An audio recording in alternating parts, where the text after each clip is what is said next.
अध्यारोपित। श्रद्धा जो है ये साधन है। जितने भी सारे साधन हैं ये शास्त्र हमको बताता है, उसी को कहते हैं अध्यारोपित। ये अंतिम लक्ष्य नहीं है। फिर इनका क्या लाभ है कि ये परमेश्वर से मिलाते।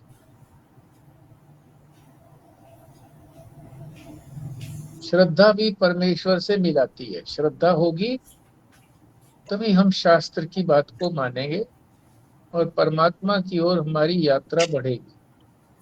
तो ये हम पिछली बार कर चुके थे। 247 पृष्ठ पर सबसे नीचे वाला पैराग्राफ, उसमें सत्य का वर्णन है। इस 7वें मंत्र में जो अंतिम पंक्ति है उसमें ये 3 शब्द दिए हैं, श्रद्धा, सत्यम और ब्रह्मचर्य। श्रद्धा हम कर चुके हैं, आज जो है सत्यम को करेंगे और उनकी विधियां भी बता रहे हैं कि किस तरह से सत्य का पालन होना चाहिए, किसको सत्य कहते हैं, कैसे उसका पालन करें। ये स्टेपिंग स्टोन है, आगे बढ़ने के साधन हैं, आवश्यक हैं। मंजिल पर पहुंचने के बाद इनकी उपयोगिता समाप्त हो जाती है। तो सत्य बता रहे हैं कि सत्य जो परमात्मा का स्वरूप हम जानते हैं, सत्य, चित और आनंद, तो प्राय हम ये जानते हैं कि ये तीनों अलग अलग है। इस पैरे के अंदर बता रहे हैं कि वो एक ही है, तीनों अलग अलग नहीं है। इसको कैसे बता रहे हैं? जिस सत्य में आनंद और ज्ञान भी हो वही सत्य है। जिसमें दुख हो और अज्ञान में पड़ा रहे आदमी, बेहोशी में पड़ा रहे, तो वो सत्य नहीं है। कुछ लोग कहते हैं कि मैं तो सत्य बोलता हूं इसीलिए लोगों को कड़वा लगता है। तो कड़वा लगता है तो दुख होता है ना, तो कहते हैं ये सत्य नहीं है।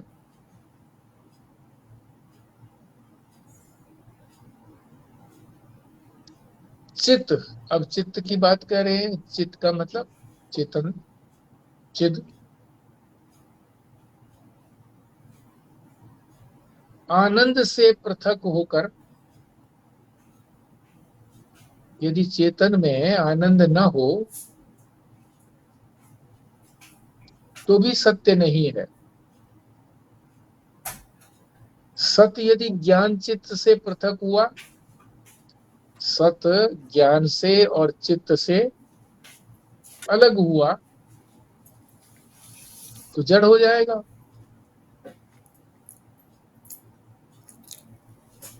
और आनंद से चित्त से पृथक हुआ तो जड़ हो जाएगा। आनंद से पृथक हुआ तो दुख हो जाएगा। ये दोनों विरोधी हैं। इस तरह से आनंद का विरोधी दुख, चेतन का विरोधी जड़ और सत का विरोधी असत। तो ये तीनों एक साथ ही हैं। सच्ची बात हम बोल दें और किसी को दुख हो तो उसको सच्चा नहीं कहते। हम किसी को सुख देने वाली बात बोल दें और वो सत्य नहीं हो तो भी उसका लाभ नहीं है। तो इसलिए कहा है कि ये तीनों जुड़े हुए हैं। आगे 248 पेज पर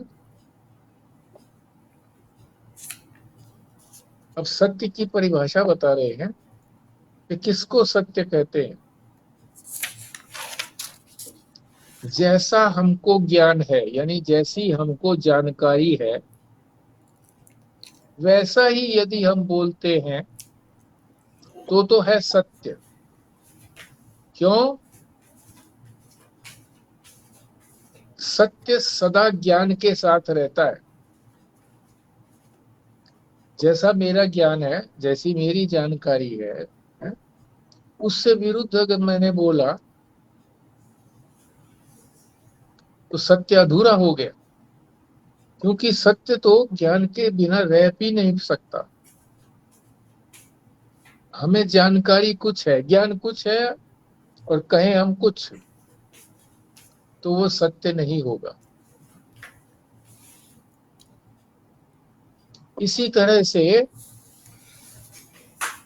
सत्य यदि आनंद के विरुद्ध रहा, विपरीत रहा, दुख दिया किसी को, तो वो भी सत्य नहीं रहता। अगर हमने बाई चांस हमें ज्ञान ही सत्य का नहीं है, बोल तो हम वही रहे हैं जो हमें पता है, पर हमें ज्ञान ही नहीं है सत्य का, हमें अज्ञान है सत्य का, तो फिर उस केस में व्यक्ति को तो यही कहा जाएगा ना कि वो सत्य बोल रहा है।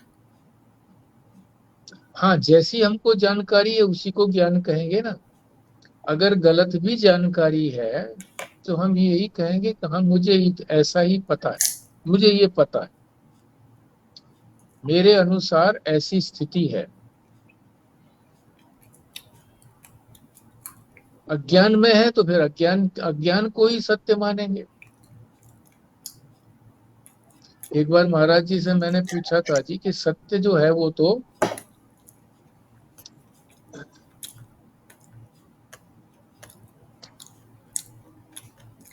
सत्य की पक्षपातिनी होती है, सत्य का पक्ष लेती है।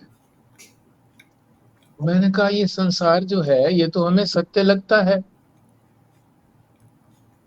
और शास्त्र कहता है कि ये संसार सत्य नहीं है। तो उन्होंने कहा कि भाई तुमको जो जानकारी है उसी हिसाब से तो तुम समझ रहे हो, तो उसी जानकारी को, उसी ज्ञान को शास्त्र सुधारना चाहता है।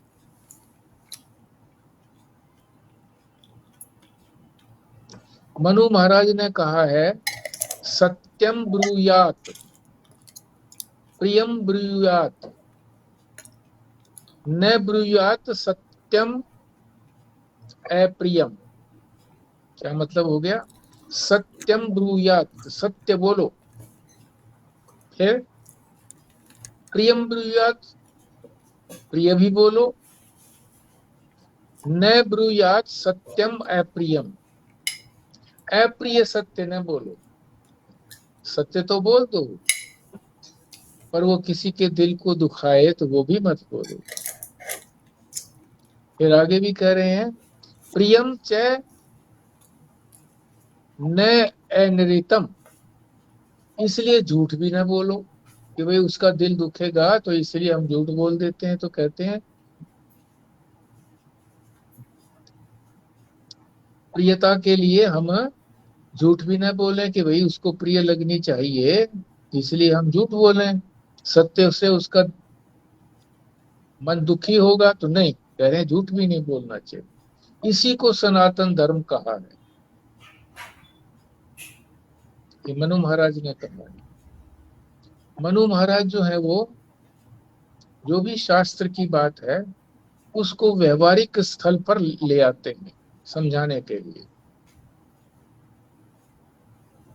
आगे कह रहे हैं, अपनी वाणी में सत्य होना बहुत आवश्यक है।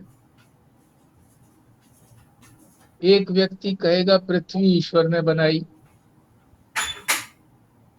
ये जो हमारा चैप्टर चल रहा है, विश्व पुरुष यानी अक्षर पुरुष यानी विराट पुरुष ने ये सारी सृष्टि बनाई।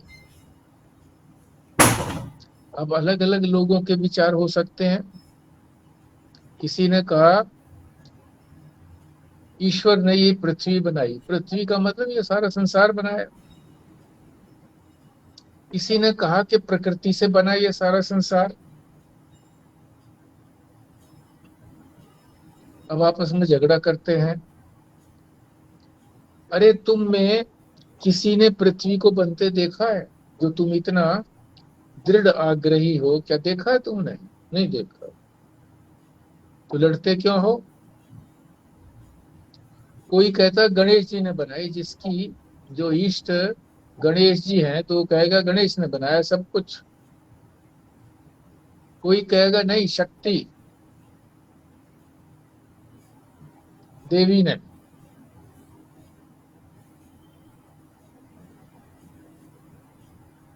तो ये हम अपनी मान्यता के अनुसार ये तो बात बता रहे हैं।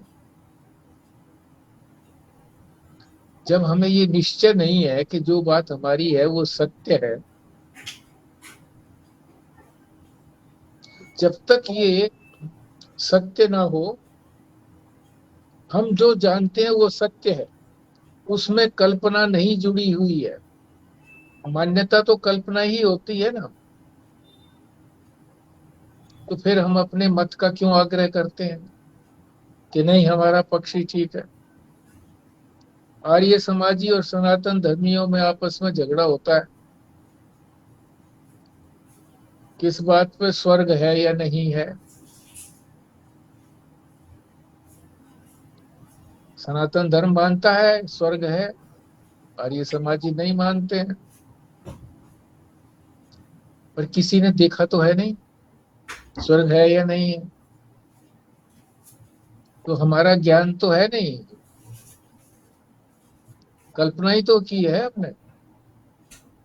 तो हमारे ज्ञान के विपरीत न हो और अपने तथा दूसरे के लिए भी आनंददायक हो। हम दूसरे का दिल नहीं दुखाएंगे, तभी तो हमारा दिल भी प्रसन्न रहेगा। नहीं तो एक्शन का रिएक्शन होता ही है। किसी अन्य का दिल दुखे तो हमारा भी दिल दुखने लगता है।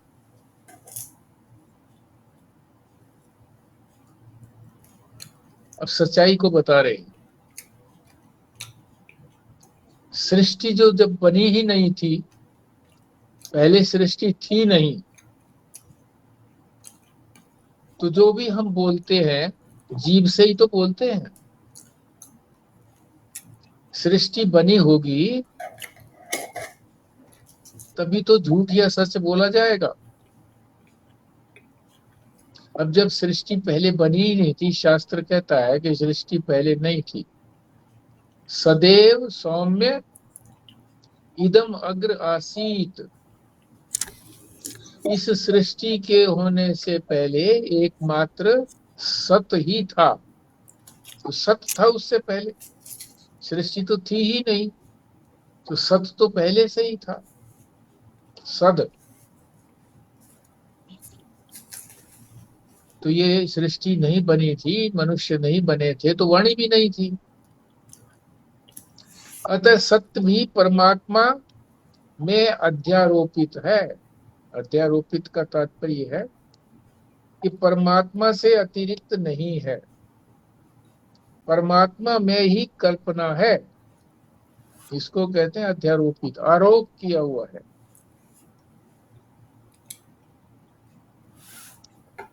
इस सत्य को हम दो तरह से जानते हैं ना, एक व्यवहारिक सत्य और एक पारमार्थिक सत्य।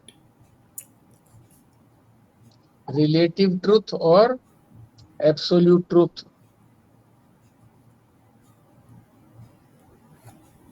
तो हम तो ये दो तरह की सच्चाइयों को जानते हैं। ये भी कोई भेद नहीं है उसके अंदर, परमात्मा के अंदर इस तरह का कोई भेद नहीं है कि ये सच्ची चीज है ये झूठी चीज है। सत्य तो सत्य है। यदि उसको व्यवहार में उतारते हैं तो व्यवहार में सत्य रहेगा, तभी परमार्थ में सत्य की प्राप्ति होगी। इतना तो इसकी उपयोगिता है, इसीलिए इसकी चर्चा भी है। शंकराचार्य जी क्या कहते हैं? सत्यम अनिरित अनिरित वर्जनम। अनृत कहते हैं झूठ। झूठ से वर्जन, वर्जन माने नहीं, मना करो। झूठ से रहित मतलब झूठी ना हो। यथार्थ वचन, आगे दिया ना, यथार्थ भूत वचनम। वचन यानी हमारी कथन जो है वो झूठा नहीं होना चाहिए, झूठ से रहित, सही होना चाहिए, जो दूसरे को पीड़ा भी ना दे। है? पर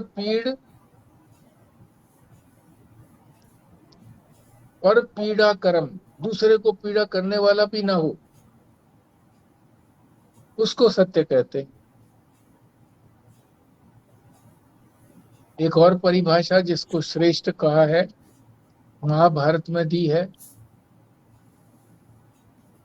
भगवान वेद व्यास ने दी है वो, और वो भीष्म पिता के मुख से कहलाई है। क्या? न तत्व वचनम सत्यम। तत्व कहते हैं तथ्य, सही, ट्रुथ। सत्य वचन सत्य नहीं है, कब तक सत्य नहीं है? और अतथ्य वचन झूठ नहीं है। जो सही नहीं है उसको झूठ नहीं कहेंगे, सत्य को सत्य नहीं कहेंगे, झूठ को झूठ नहीं कहेंगे। जिससे प्राणियों का अत्यंत हित हो वो वचन सत्य है, ये मेरा मत है। यहाँ हित को प्रधानता दी है कि दूसरे की भलाई होनी चाहिए। भलाई अगर नहीं होती है और तुमने सत्य भी बोला तो वो सत्य नहीं कहलाएगा।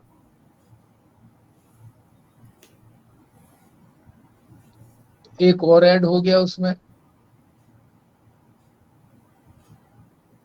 तो सत्य भी होना चाहिए, और जैसी हमको जानकारी है वैसा उसको बोलेंगे तो सत्य है।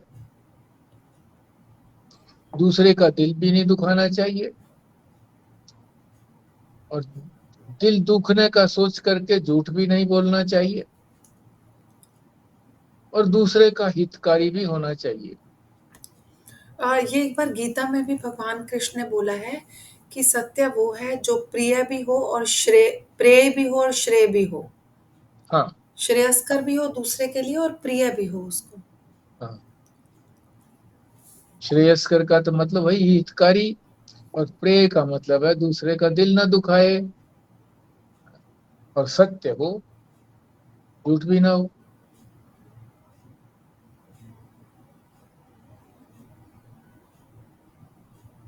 तो एक भी हम पुस्तक को ठीक प्रकार से अच्छे अपने मस्तिष्क में या हृदय में उसको अंगीकार करके स्थापित कर लेते हैं, तो वही बातें जो है उपनिषदों के अंदर भी आती है, बार बार उसी तरह की बातें आती है, और सरल हो जाता है।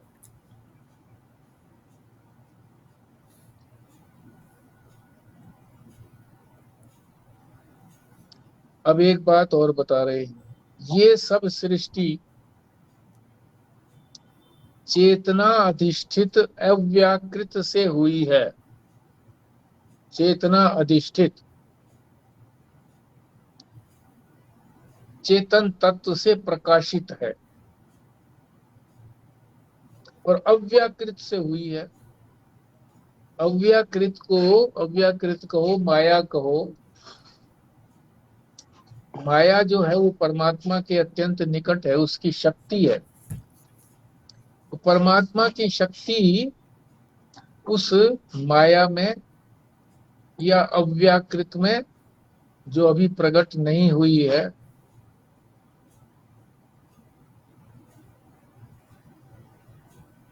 वो माया उसी से ही तो चेतन हुई है, नहीं तो माया भी जड़ है। हमारे भी शरीर में जब तक हमारे अंदर चेतनता रहती है तभी तक हमारी शक्ति रहती है। चेतना निकल गई तो शक्ति भी नहीं रही, फिर हाथ पैर नहीं हिला सकते। इसमें अव्याकृत कौन है? हाँ, अव्याकृत, अव्याकृत माने जो अभी व्यक्त नहीं है। वो कब व्यक्त? माया है, माया कभी व्यक्त नहीं होती। माया का कार्य व्यक्त होता है, तो माया किसी को दिखाई भी नहीं देती। जो है नहीं, माया का मतलब है जो है नहीं पर उसका प्रभाव दिखता है नहीं का मतलब है कि वो प्रकट नहीं है।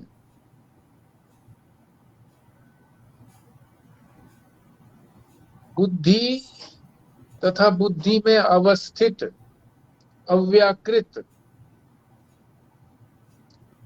माया का ही तो कार्य है। माया कहो, अविद्या कहो, अज्ञान कहो, उसी से बुद्धि बनी है। तो माया जो है वो उसी बुद्धि में ही स्थापित है, वही तो पता लगता है। उससे पहले जब तक वो प्रकट नहीं हुई थी माया का पता नहीं लगा। बुद्धि में अवस्थित अव्याकृत यानी वहां प्रकट जो बुद्धि में हुई है माया या अव्याकृत,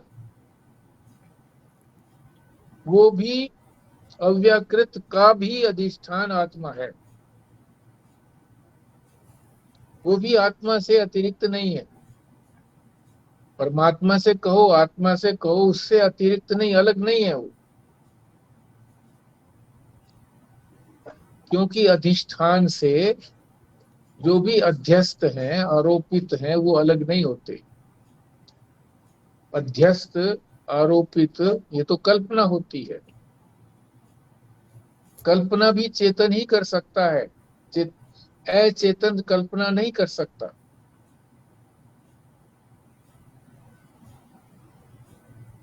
अब ये जो परिभाषा दे रहे हैं स्वामी जी, अखंडानंद जी, बुद्धि अवच्छिन्न चैतन्य,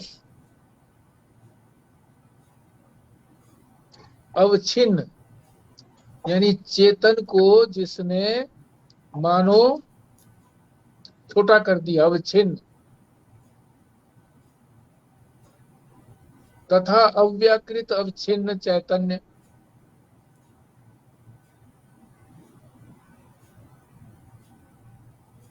माया, जिसको माया कहा है अव्याकृत, वो भी छोटी है, अवच्छिन्न है।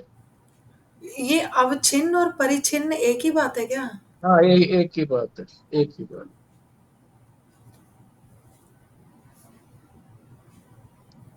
माया ने जिस चेतन को छोटा कर दिया, माया ने, और उसी चेतन को बुद्धि ने भी छोटा कर दिया, बुद्धि अवच्छिन्न चैतन्य और माया अवच्छिन्न चैतन्य, ये दोनों कोई अलग अलग नहीं है।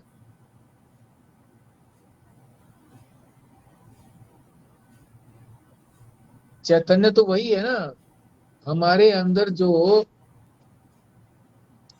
अविद्या है वो भी तो एक अवच्छिन्न है, परिच्छिन्न है। बुद्धि के कारण वो परिच्छिन्न हो गई चेतन, और उधर जो माया है वो भी ईश्वर से संबंधित है, पर ईश्वर को भी उसने छोटा कर दिया। अव्याकृत अवच्छिन्न चैतन्य, चेतन को अव्याकृत ने माया को छोटा कर दिया, और इधर जो है बुद्धि ने चेतन को छोटा कर दिया। तो ये दोनों अलग अलग नहीं है। क्यों नहीं है? महाप्रलय में इनका भेद नहीं रहता। महाप्रलय के अंदर जब बुद्धि नहीं रहती, माया नहीं रहती, एकमात्र ईश्वर परमात्मा ही रहता है, तो कहाँ भेद रहा? कोई भेद नहीं रहा।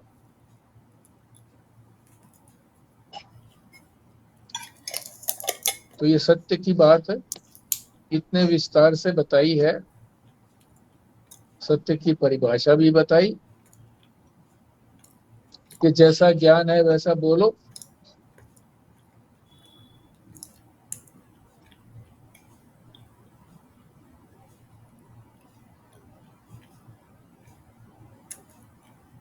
और वो यदि किसी को दुख देने वाला हो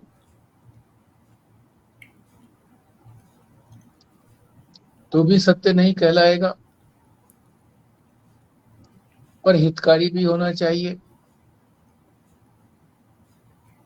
तो हमें आग्रही तब होना चाहिए किसी चीज के प्रति जब हमें उसका संपूर्ण ज्ञान हो। अपनी कल्पनाओं के आधार पर हमें आग्रही नहीं होना चाहिए। जैसे पड़ी रस्सी है, तो मन में जो है वो कल्पना आई कि सांप है। मन में कल्पना क्यों आई? क्योंकि उसके अंदर भय था। दूसरे के अंदर जो कल्पना आई कि ये तो माला है, क्योंकि वो भगत था। तीसरे के अंदर किसान था या पशु चराने वाला था, उसके अंदर कल्पना ये आई कि डंडा है।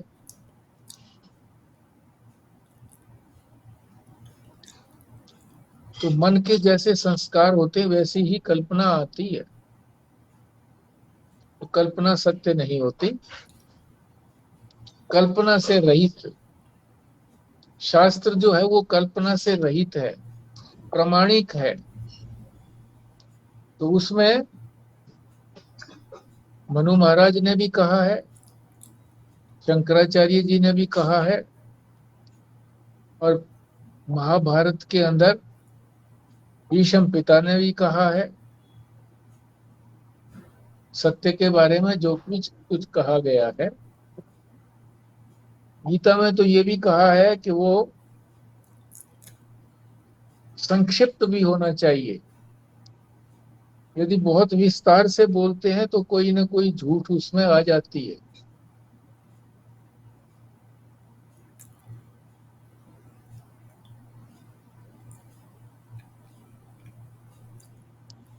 तो इसी सत्य की बात को विश्व पुरुष यानी विराट पुरुष से ही ये उत्पत्ति हुई है। क्योंकि जब सृष्टि नहीं थी, जब सृष्टि बनी तभी तो शरीर बना, और शरीर के अंदर जिव्या आई, तभी तो बोला गया सत्य।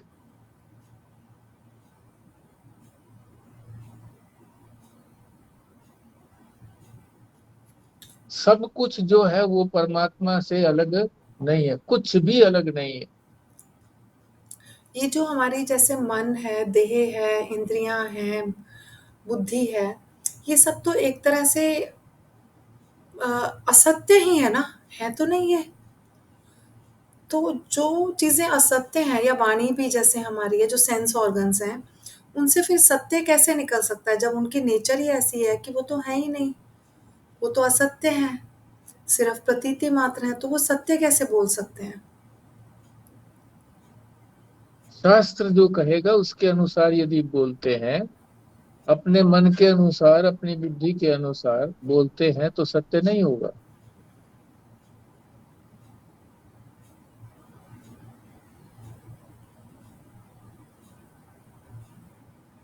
और फिर अंतिम में तो फिर ये भी कहा है कि उस सत्य को, परमात्मा ही तो सत्य है ना, उसको कहा नहीं जा सकता। शास्त्र की बात भी अगर कहेंगे तो कहा नहीं जा सकता, यानी गुरु भी नहीं कह सकता, और जो शिष्य है वो सुनता भी नहीं है उस सत्य को, जो पारमार्थिक सत्य है। कहीं भी नहीं जा सकती और सुनी भी नहीं जा सकती, क्योंकि कान भी उसको सुनने में असमर्थ हैं। कान भी संसार की बातों को ही सुन सकते हैं, सीमित बात ही सुन सकते हैं, सीमित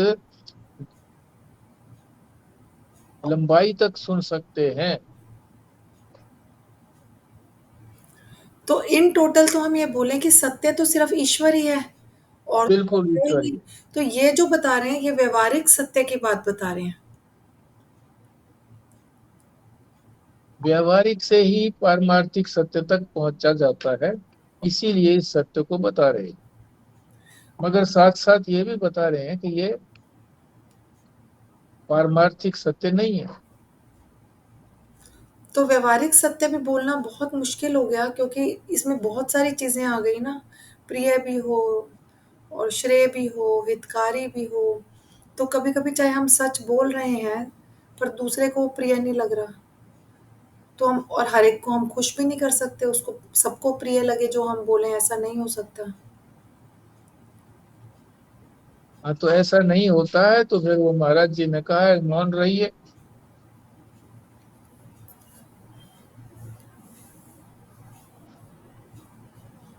ये अपनी बुद्धि को, मन को सुधारने का ही तो प्रयत्न है, साधन ही है ये, साधन है वहां तक पहुंचाने के लिए। तो इनको करना आवश्यक है। इसीलिए बताए जा रहे हैं, क्योंकि एकदम आज सीधा बता दें कि वो तो वाणी का विषय ही नहीं है, कानों से सुना ही नहीं जा सकता, तो फिर कहेंगे जी वो तो कैसे हम पढ़े, साधन ही नहीं है। तो साधन पहले बताए जाते हैं, तो साधन से फिर साध्य तक पहुंचा जाता है।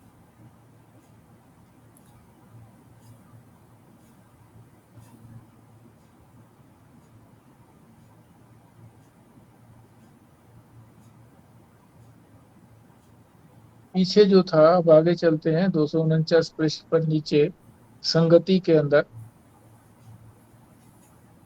पीछे ये बताया था कि परमात्मा जो है वो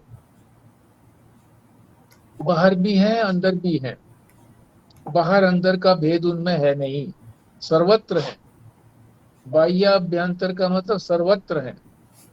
और अज है, जन्म भी नहीं हुआ उनका। और ये जो हमें प्राण है हमारे शरीर में, मन है,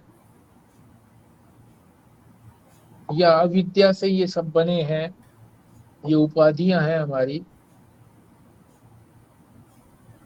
इनसे कोई संबंध भी नहीं है।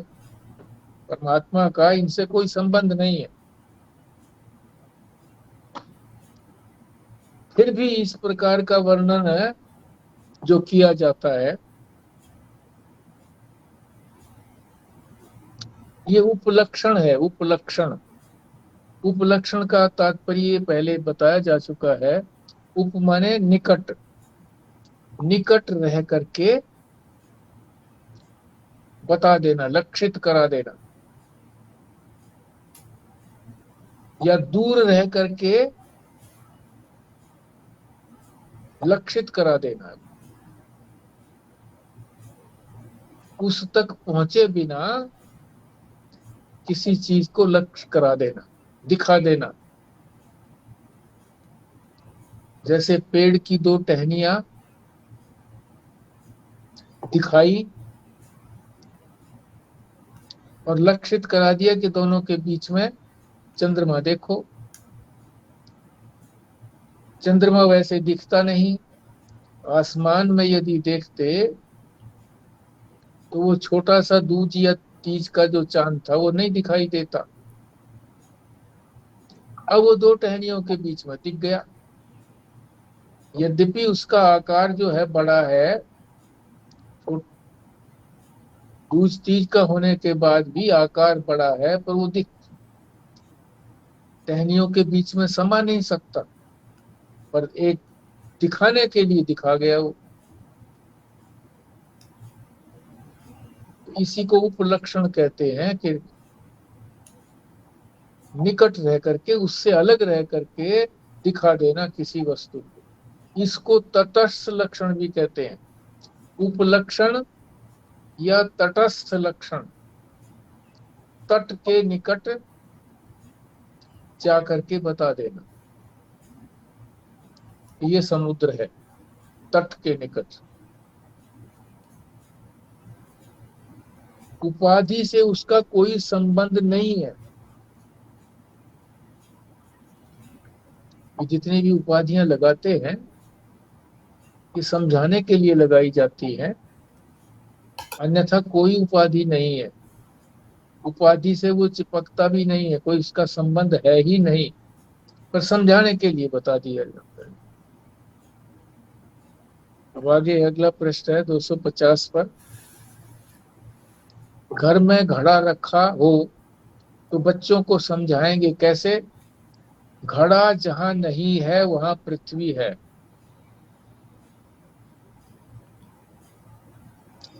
क्योंकि जहां घड़ा रखा वो पृथ्वी तो दिखती नहीं है ना, वो तो घड़े से छुप गई है, घड़ा उसके ऊपर है। तो बच्चों को तो यही कहेंगे कि जहां घड़ा नहीं है वो पृथ्वी है, वहां पर पृथ्वी है। इसी प्रकार जिसकी दृष्टि में विश्व दृष्टि भरी है, हमारे अंदर, बुद्धि के अंदर यह दृष्टि, हमारी नजरों नजरों को कहो, बुद्धि को कहो, ये सारा संसार हमको दिखता है तो हम इसको सच्चा मानते हैं। तो शुरू में अगर उनको ये कह दें कि ये भी ब्रह्म है तो समझ में नहीं आएगा, ब्रह्म तो दिखता नहीं है। तो जहां ये संसार है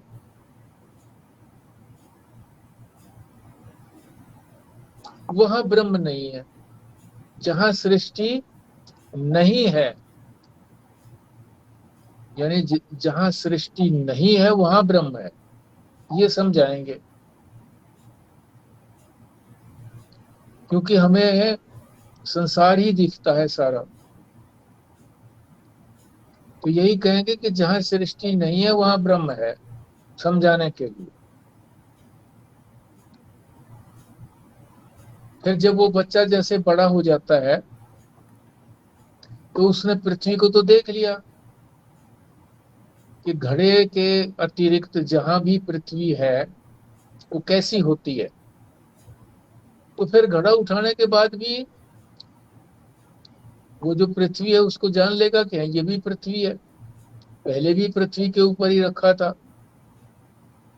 जब पृथ्वी की पहचान हो जाएगी तब घड़े के होने न होने दोनों अवस्थाओं में पृथ्वी है, पृथ्वी तो है ही है। घड़ा रख दो तो बाकी पृथ्वी है ऐसी बात नहीं है, घड़े के नीचे भी पृथ्वी है। घड़ा नहीं है तो पता लग गया कि उसमें वो भी पृथ्वी है, और जब घड़ा रखा था बाकी जगह बची थी वो भी पृथ्वी है। तो घड़ा हो ना हो कोई अंतर नहीं पड़ता, पृथ्वी है। तब ये बात समझ में आ जाएगी। इसी रीति से पहले सृष्टि स्थिति का निषेध करके कि सृष्टि है ही नहीं, निषेध किया।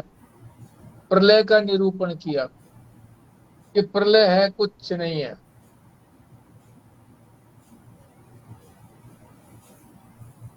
पर प्रलय को देखने वाला तो कोई है, तभी तो प्रलय का पता लगेगा। प्रलय का साक्षी, उसका प्रकाशक, जिसको अधिष्ठान ब्रह्म कहते हैं। ब्रह्म, और अधिष्ठान क्यों लगा दिया कि उसी के अंदर सारी सृष्टि है। और वो ब्रह्म कैसा है? स्वतः प्रकाश है। ब्रह्म ने इस सारी सृष्टि को प्रकाशित किया, प्रलय प्रलय को प्रकाशित किया, प्रलय का साक्षी है। पर क्या उसको भी प्रकाशित करने वाला कोई है? तो कहते नहीं, वो स्वतः प्रकाशित है, उसको प्रकाशित करने की आवश्यकता नहीं है। दीपक ने अन्य पदार्थों को प्रकाशित किया, तो मन में ये आता कि दीपक को भी प्रकाशित करने वाला कोई होगा क्या? वो तो स्वयं प्रकाश है, उसको किसी अन्य प्रकाश की आवश्यकता नहीं है। तो सृष्टि नहीं है, यहां से बात शुरू करी।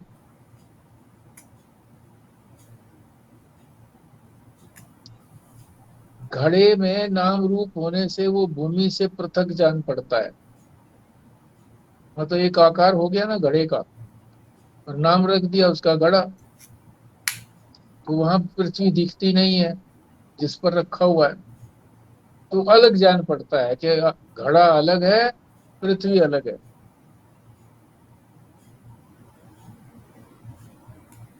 जब घड़ा वहां से उठा लिया, घड़ा भाव, घड़े का जब अभाव हो गया, तो वह नाम रूप तो नहरा ही नहीं रहा। घड़े घड़ा था तभी तो उसका नाम भी था और आकार भी था। अब घड़ा वहां से हटा लिया तो नाम रूप नहीं है, तो वो भूमि से अलग तो मालूम नहीं पड़ता। वैसी भूमि है, जैसी बाहर दिख रही थी इस घड़े से अतिरिक्त दिख रही थी भूमि, वैसी ही घड़ा जब नहीं है तो वही भूमि वैसी ही है। इसीलिए परम ब्रह्म को लक्षित कराने के लिए प्रलय की कल्पना की गई कि हमको सृष्टि दिख रही है। मान लीजिए इस सृष्टि का हो गया प्रलय, कुछ भी नहीं रहा,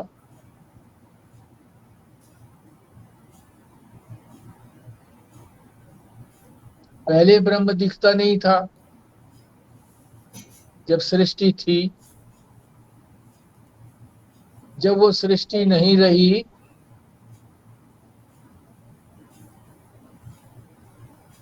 तो जो सृष्टि को देखने वाला था और जो प्रलय हो गई है, देखने वाला तो वहां पर बना रहा, जिसको साक्षी कहा है, प्रकाशक कहा है,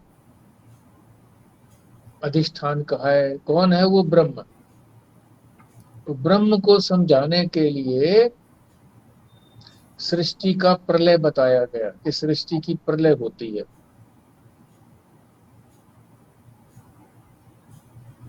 क्योंकि हमको सृष्टि दिख रही है। असलियत क्या है कि न सृष्टि है, न उत्पन्न हुई है, और न इसका प्रलय हुआ। सृष्टि है ही नहीं। शास्त्र का उद्देश्य सृष्टि की उत्पत्ति में नहीं है, प्रलय में नहीं है। उसका उद्देश्य तो कुछ अन्य बात को समझाने के लिए है कि ब्रह्म ही ब्रह्म है। जो सृष्टि दिख रही है ये भी नहीं है, और जब ये सृष्टि नहीं होगी तब भी वो तो है ही। इसके होते हुए भी है और इसके न होने पर भी है। उसी को ब्रह्म कहा है। और वो ब्रह्म जो है स्वतः प्रकाशक है, स्वतः प्रकाश रूप है। तो हम इसको ऐसे भी समझ सकते हैं ना, जैसे वायु सब जगह पे है, दिखती नहीं है, पर हम्म। वायु सब जगह पे है। ऐसे जैसे आकाश सब जगह है, दिखता नहीं है, पर वो है सब जगह। इसी तरह से अति सूक्ष्म रूप में ब्रह्म सब जगह पे है, वो चैतन्य सब जगह पे है। वही है, मतलब एक्चुअली सब जगह पे और कुछ है ही नहीं। हम्म। दिख नहीं रहा वो, पर वो है वही। जैसे तुम्हारे केमिस्ट्री में या फिजिक्स में आकाश माने खाली जगह। अब कोई कहे जी इसमें ये तो आकाश ही है, वायु नहीं है इसके अंदर। वायु है, वायु है, ये कहे कि भाई हाँ ये तो वायु वायु है। फिर इसको सक्शन पंप से जैसे भी खाली कर दिया गया, वायु को निकाल लिया गया, तो वैक भी आकाश है। हाँ, वैक्यूम हो गया। वैक्यूम होने के बाद भी आकाश है। वैक्यूम नहीं था, वायु थी, तब भी आकाश था। और उस समय आकाश नहीं दिखता था, वायु वायु दिखती थी। और वायु निकाल ली तब भी आकाश है।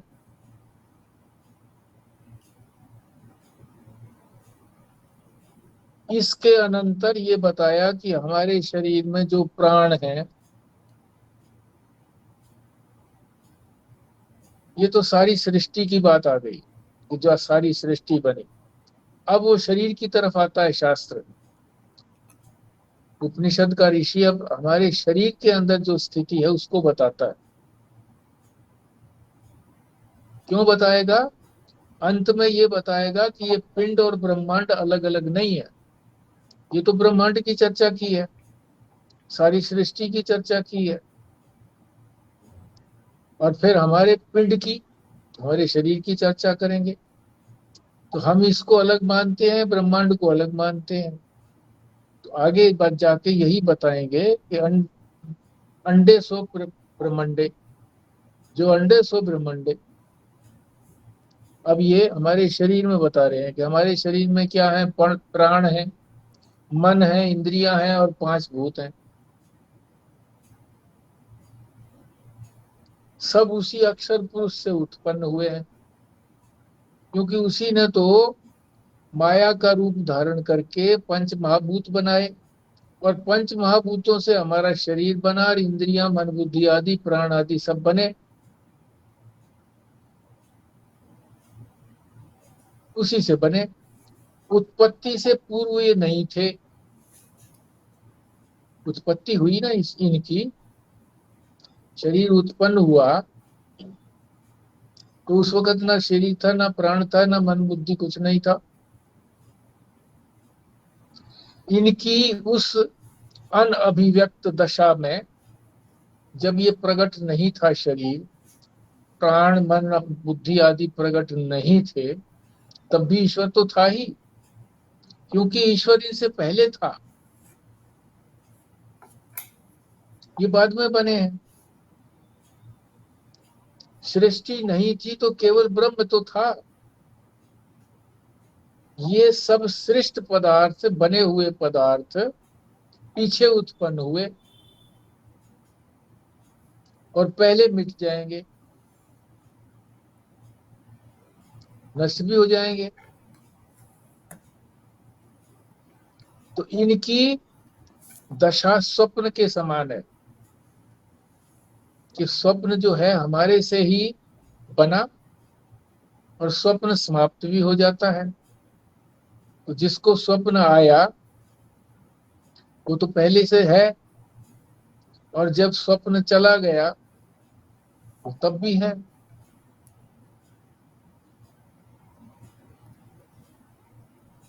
इसीलिए कहा कि ये सारा जो है स्वप्न के समान है। स्थायी रहने वाली एक ही वस्तु है, चेतन तत्व, हम, मैं, आत्मा।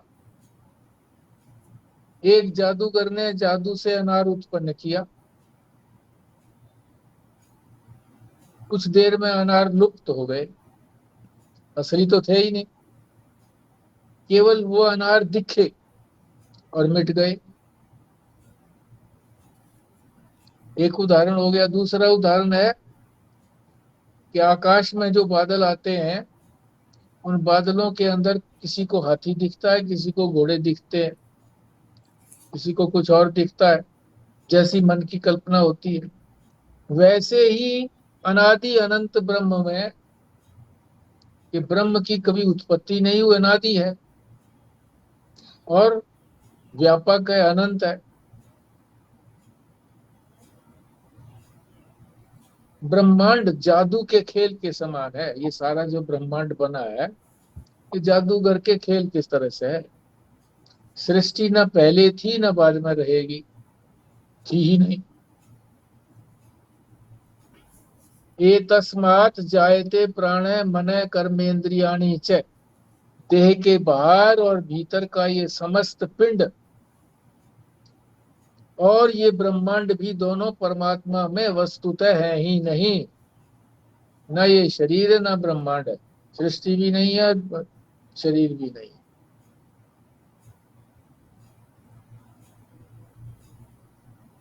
और आगे विस्तार कर रहे हैं, पर हम यहीं पर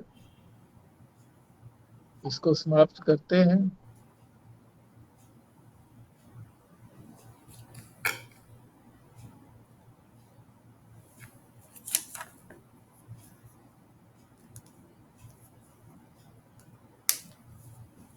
छब्बीस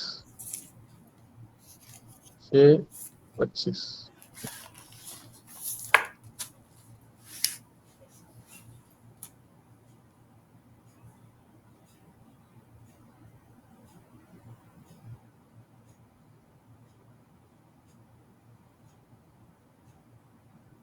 हाँ जी, पराशर जी करिए शांति पाठ। जी। ॐ भद्रं कर्णेभिः शृणुयाम देवा, भद्रं पश्येमाक्षभिर्यजत्राः, स्थिरैरङ्गस्तुष्टुवानसस्तनूभिः, व्यशेम देवहितं यदायुः। ॐ शान्तिः शान्तिः